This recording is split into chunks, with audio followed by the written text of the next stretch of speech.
eh. Mag-hi ka, mag-hi ka. Hi to my vlog. Huwag ka na mahiya. Ganun pa rin sa Facebook na nag-post ka pa rin nandun sa Facebook eh. Okay. Anong kinukuha mo maring tata? Kumuha siya ng ng dahon ng alugbati dahil ulamin namin. Lalagyan lang ng sabawin. Lagyan lang ng ginamos. Pampadulas. Labay, dito na kami sa bahay. Kakarating lang kami kasi ito. Kukuha muna kami ng ulamin. Yan kuha siya ng pampadulas kasi tuyo na siguro. Hindi na dumulas. Ayaw nang dumulas. Dalawa naman pag. Akin na. May ilan? Ito lang, 2 piraso? 3? pero may doon. Ito lang sa ilalim. Hindi nga, lagyan mo na yung saka timbangan. Sige, lahat na? Hindi, yung lang hinog. Yun lang hinog? O, saka Okay. Kasi 57. Lagyan mo pa. Lagyan ko pa. Alam mo bang na bulok pa dalawa? Oo. Kaya hindi ako kumuha ng hinog. Kasi ako, pag iniibig ko yung mga maliliit, kasi masarap yan. Masarap magmahal, masarap magluto, masarap maglaba. Sinabi mo pa. Kasi pag naglalaba yan, maingay yan. Ba't maingay? Siyempre, daming labahin eh. Sigaw na sigaw. Pag hindi mo hinugasan. Ayun nga rin. Ayun ko yung iuna. Kuan? Andiyan ka na naman. Binatay ko na nga eh. Baka sumikat yan eh. Ano sumikat? Mukha mo sisikat. Sumikat yan eh. Hindi na Sige, subukan mo nga. Huwag kang mag-vlog ka. Di, subukan mo nga mag-vlog ka.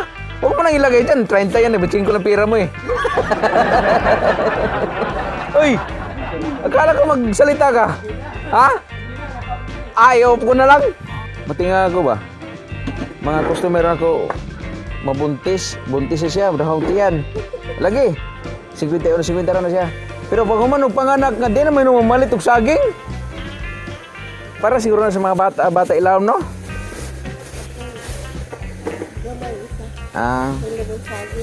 Di. Sige, ikaw, pag akong saging, kaya inigawa sana, abtik na kayo. Baskog na. Di, okay naman yung saging sa mga bata kasi potassium naman yan eh. Pero ang problema lang kasi, yung tinatanong ko doon sa taas, bakit yung mga buntis bumili na saging sa akin? Pagkatapos pumanak, hindi na bumili sa akin. Bakit? Kahit mga anak na, malapit yung mga anak, ganun pa rin. Oo. Hindi na. Dapat bumili pa rin sila kasi pag kinain nila, di ba, nagpa-breastfeeding sila? Oo. Madididi sa bata. Oo. Pagkatapos yun, sugay ko doon sa may luminaw, Willowbin. Buntis, 3 yun. Nung pagkatapos ng anak, hindi na bumili. Oo. Siguro, inisip nila, nanganak na ako, iba na saging kakainin. Ayan. Kaya nga, puriosog. Hilo, pagani. Pero pwede na siya kainin. Lutoon, pod. Agoy. 20 ra. Hindi na siya nagkakain ng baboy within 4 years. Tapos, ang kinamatay lang niya siguro yung baga. Kasi mahilig sa sigarilyo. Sigarilyo? Oo. Totoo naman yan. Kaya na sinasabihan ko mga bawal na. Kaya nga, hindi ka naman, hindi maiwasan. Hindi maiwasan. Kaya nga sabi ko, napakamura lang yung saging, samantala ang gamot mahal. Kung gusto mo magkaroon ng potassium, bumili ka ng pang-potassium, paresita ka pa ng doktor doon, bumili ka sa mga drugstore.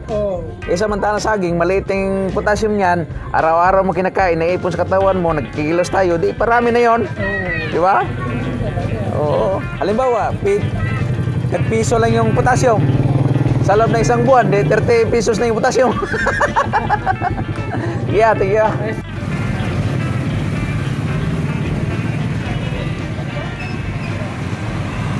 Alam nyo guys, sa sitwasyon ko ngayon, masaya ako.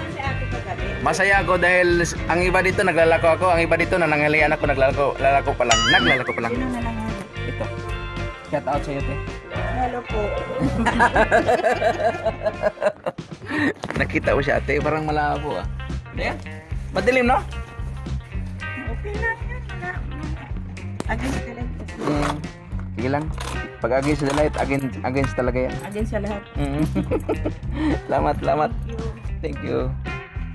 So guys, kakarating lang namin. Galing sa pagtitinda. Tanghali na. Ito yung sobra ko. Yan. Overripe na. Yan ang sobra ko. Overripe na sobra ko. Takpan ko muna kasi mamayang hapon ilakop na siguro to. Guys, kasi wala kami sariling ano, walang sariling tubig. Mag-ano muna kami sa kapitbahay. Ay kabit.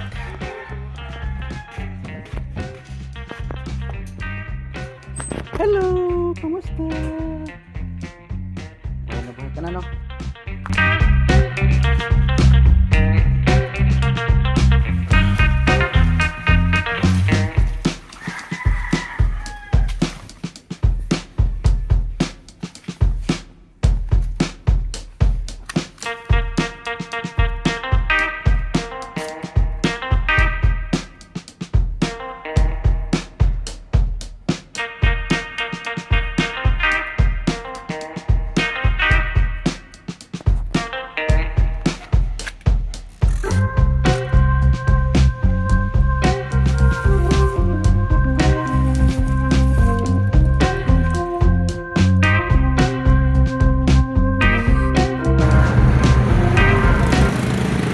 Saging pa yun.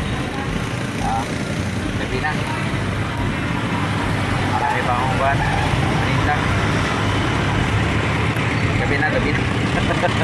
Makabili mo ng makabili mo ng gatas, bigas, pangulam.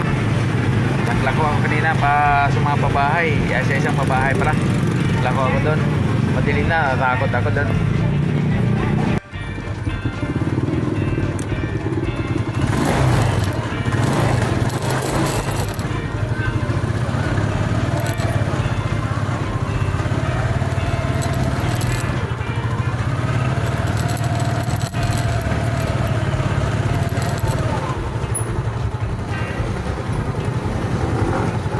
Saging!